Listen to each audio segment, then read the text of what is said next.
সংস্কার, জুলাই সনদ, নির্বাচন পদ্ধতি সহ বেশ কিছু বিষয়ে তীব্র হচ্ছে রাজনৈতিক দলগুলোর বিতর্ক। কিছু ক্ষেত্রে মতের ভিন্নতা, আবার কিছু ক্ষেত্রে একেবারেই বিপরীত অবস্থান। সংবিধানের উপর জুলাই সনদের প্রাধান্য, সনদ নিয়ে প্রশ্ন তোলা যাবে না আদালতে, ঐকমত্য কমিশনের এমন কিছু প্রস্তাবে আপত্তি জানিয়েছে বিএনপি। এছাড়া পিআর পদ্ধতিরও বিরোধী দলটি। যদিও এ পদ্ধতিতে নির্বাচনের দাবিতে জোরালো অবস্থান জামায়াত সহ ইসলামপন্থী দলগুলোর। পাশাপাশি জুলাই সনদের আইনি ভিত্তি, নির্বাচনের আগে সনদ বাস্তবায়ন এবং গণভোটের দাবি এসব দলের। অন্যদিকে গণপরিষদ নির্বাচনের মাধ্যমে নতুন সংবিধান প্রশ্নে অনড় এনসিপি।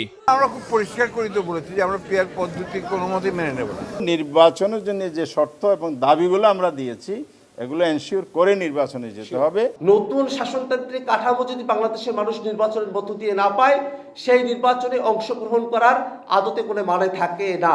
স্পষ্টতই দেখা যাচ্ছে নিজেদের দাবি মানা না মানাকে নির্বাচনে অংশগ্রহণের শর্ত হিসেবে জুড়ে দিচ্ছে বিভিন্ন দল। এসব শর্তের মারপ্যাচ কেবলই রাজনৈতিক কৌশল, নাকি রাজনীতিকে নিয়ে যাচ্ছে অনিশ্চিত গন্তব্যে উঁকি দিচ্ছে এমন সব প্রশ্ন। বিএনপির উপরে চাপটা যত নির্বাচন সামনে আগায় আসতে থাকবে, আস্তে আস্তে সেই চাপ আরও বাড়বে। আমি যেটা বুঝতেছি যেটা এটা এক ধরনের রাজনৈতিক কৌশল। নির্বাচন না হওয়ার পথে কারোর জন্য কোনো লাভ নেই, সবার জন্য ক্ষতির কারণ হয়ে দাঁড়াতে পারে। সুতরাং আমার ধারণা ওই ভুলের দিকে তারা যাবে না। এই সংকট মোকাবেলা করতে হলে রাজনৈতিক দলগুলোকে আবার পুনরায় ঐক্যবদ্ধ হতে হবে। যদি না হয় তাইলে রাজনীতির মতোই চলবে, যে রাজনীতি আমরা কোনোদিনই কেউ চাই না। রাজনীতি হয়তো চ্যালেঞ্জের মুখে পড়বে, সেই চ্যালেঞ্জ থেকে অন্য শক্তির হাতে ক্ষমতা চলে যেতে পারে। নির্বাচনের বিকল্পটা কি? ধরেন তর্কের খাতিরে নির্বাচন হলো না, তাইলে কি হবে? এভাবে তো দেশ চলবে না, চলতে পারে না। তাইলে তো একটা জায়গায় কেউ না কেউ এসে ক্ষমতা তাদের হাতে নিয়ন্ত্রণ নেবে।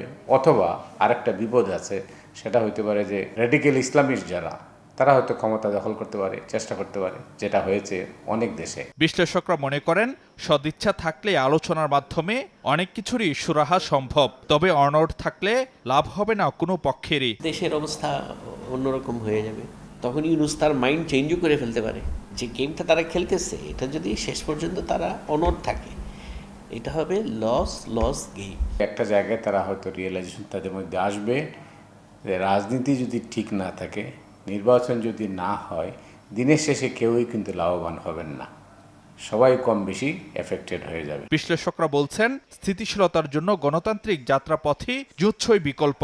নির্বাচন যদি না হয় তাহলে আমরা কাকে কিভাবে চলবে? হাত পা এমনি বাধা, আরো বাধা পড়ে যাবে। ফারুক ভিয়া, রবিন, সময় সংবাদ, ঢাকা।